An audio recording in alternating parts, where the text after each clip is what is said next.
Hola a todos y feliz sábado. Yes, happy Saturday. Bienvenidos a Latinx Now, donde miramos las noticias más grandes del entretenimiento a través del lente latino. Yo soy Christian Acosta y hoy me acompaña Claudia Vergara. That's me. That's you? That's me. That's you. Bueno, hoy tenemos una edición muy especial porque tenemos una entrevista bien especial, así que no perdamos más tiempo y entremos en detalles. Vamos a hacerlo. Si ustedes son fanáticos de la película de terror, están con suerte. Ya está en el cine la película Blumhouse's Fantasy Island y pudimos entrevistar al protagonista Michael Peña, I love him, quien interpreta al famoso Mr. Rourke. Bueno, Michael nos habló de su personaje, del secreto detrás de su biografía de Twitter y por qué él cree que no hay diferencia entre una producción latina y una americana. Bueno, vamos a ver la entrevista.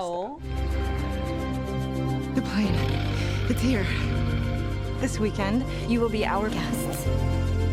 Here, anything and everything is possible. No service. It's not everything is possible. Good evening. I'm Mr. Rourke. Let me officially welcome you to Fantasy Island. I'll tell you about the movie. How's that? We'll start with that, which is Fantasy Island. When obviously, if anybody's seen the trailer, it's a place where fantasies get realized. You know, you ask for a fantasy, and my character, Mr. Rourke, that was made famous by Ricardo Montalban. He's the host, and he can make it happen with the help of the island, and that's where this movie takes place. Some of it is revenge, some of it is like a fun thing, and then there's like some of it that is a bit more interesting to my character. The previous person who took this role was also from Mexican descent, and then you're from Mexican descent. Did you feel any kind of connection to that, any kind of distance to that? Did it play a role at all? Ricardo Montalban. Montalban. Mm-hmm. That's where you go. Because I say it so much in English that and they don't say the L. Track. They say Montalban. Yeah. But anyway, like I loved what he did. Mm-hmm. But I said, what can I take from him? So instead I took from the actor. Like he was born in Mexico City. Mm-hmm. I think they call him Chilangos. Okay. But he grew up doing theater and Shakespeare. And I was like, oh, that's where he was very debonair and stood like this a little bit. I wasn't going to do it too much, but I was going to do a little bit of it, right? Mm-hmm. And so, but it was basically the way that he spoke, and in some ways, you know, when he would stand up in a certain way, just a little bit of hint. So that I could to the original, so that he could be a host, you know, Mm-hmm. for this kind of thing, and you could believe it. Was that a big challenge for you to? It was because it's one thing doing Shakespeare, you know, which is English, but it's another doing speaking English in a very proper way, and then doing it with a Spanish accent. Yeah. You know, that makes it even much tougher. I you know, normally if you have to speak, you know, like in a very proper, like old school way, it's your language, so it's okay. Yeah. But with an accent, it made it 10 times Does tougher. the accent part normally, if you're having like regular English per se, come easy to you, or do you have to struggle to make that like Hispanic accent? The thing is that like you have to practice it so that like you can do it, and then you have to practice it so much now that you can do it so that you don't mess it up. Yeah, it's you natural. know? So that so it's like two. It's believable. It's like 3 levels. It's like the beginning, and then you're like, okay, I'm doing it right, and then like you do it so that you don't do it wrong. Yeah. But although there was times where when I did the accent, like for instance, like when Latinos or somebody with an accent says Valentine's Day, they say Valentine's. Valentine. Yeah, exactly. Yeah. And it doesn't really come across all that well. So there was particular words that we used so that I kind of Americanized it a little bit more so that other people can understand it. Yeah, cool. Okay, and you're one of the, I want to say, few actors of Hispanic descent that have landed like big roles, obviously, in big blockbuster movie. Do you still think that maybe 20, 30 years ago it was kind of an exception? I mean, 20 years ago it didn't happen to me. You know, like I couldn't even get an audition for it. So I would say that things have changed. But to me, what's cool about it is that like audiences changed. You know, like they're willing to see a Latino and you know, star in some movies, and you know, there's people that like those movies, and you know, it's a great time. You know, like there needs to be more progress, obviously, so that it's not even an issue. It just is what it is, right? But the fact that it's changing in such a way, just really makes me happy. Yeah. And hopefully there's more to come, you know, so that, like, if my son wants to be an actor, like, there's no problem. Does he hint at it? No, you know what, he draws and he reads a lot, so I think Okay. he's gonna probably be more of a director. Okay. You know, Did you ever have aspirations of becoming a director, or was it always? maybe one day, you know, but I get so detail oriented that I put too much significance on it.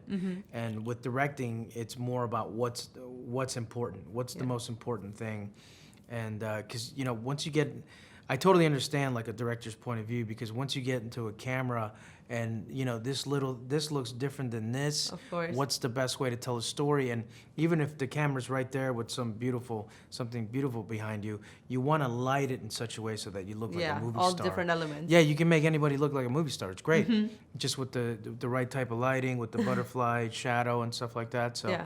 A lot of intricacies that go into it. yeah, and you can get into this, you know. Oh, but that can be the detail oriented. Yeah, I mean, I know. Maybe I would have to do some shorts and really experiment with Get there. cameras.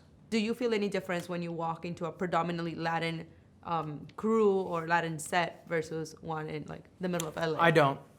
Like, the only thing is the language. You know, when I was working in Narcos Mexico, there was a couple of cinematographers that were really good. I can't believe I forgot this guy's name. He's amazing. I would hang out with him and his You're wife. watching this. Just Him and his wife, and they were so cool. They're both cinematographers. And his wife, I would actually go boxing with his wife because he didn't box. It was amazing. But they were and both. you're a big boxer yourself. Yeah, I love it. But they were both amazing people, and they loved cinema so much, and the lighting and stuff. It was really kind of inspiring. And they would say, you know, they would do these little moments, and he's like, and little tweaks, and he was like, oh, no, está bien bonito, está bonito.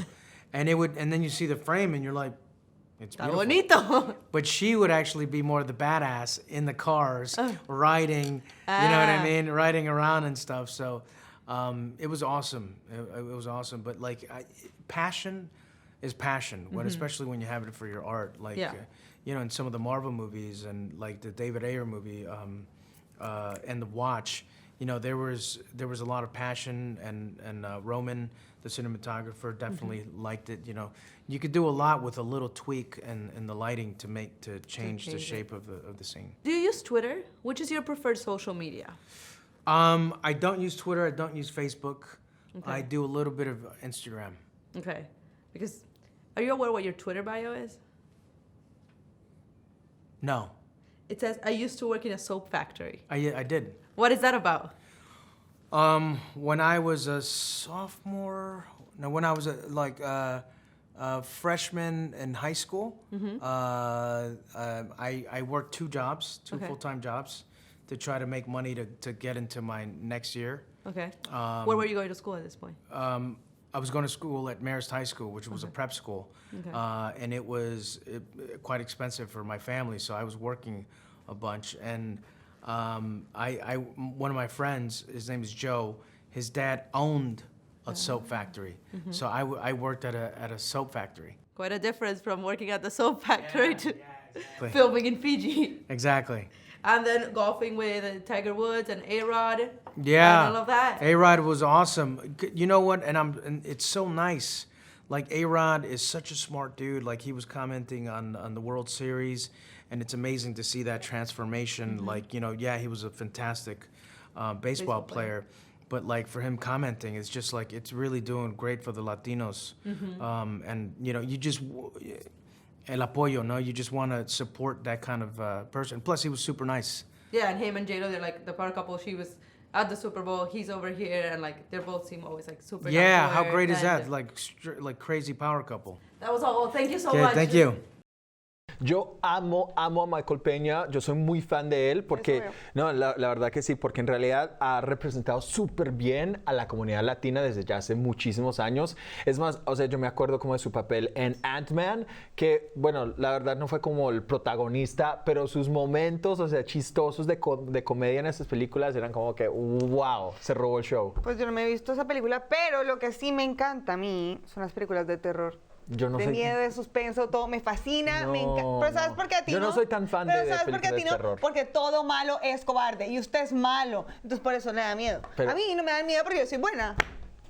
Todo malo es... Todo malo es cobarde. Ajá. Es como, sí, todo malo es cobarde. Entonces, ¿soy malo? Sí, maléfico. Bueno, amigos, ¿qué están esperando? Ya en el cine están Lucy Hale, Maggie Q y Michael Peña esperándolos en Blumhouse Fantasy Island. Bueno, eso es todo por hoy, pero recuerden suscribirse a nuestro canal en YouTube y seguirnos en nuestras redes sociales @Latinx Now. El lunes nos vemos de nuevo con más noticias del mundo del entretenimiento aquí en Latinx Now. Eso es todo por hoy. Ciao for now. Bueno, entonces, ¿tú eres una santa? Pues sí, más que tú sí. ¿Qué? ¿Cómo así? A ver, dame un ejemplo de algo Tú malo. eres que- maléfico, Trapo. Por-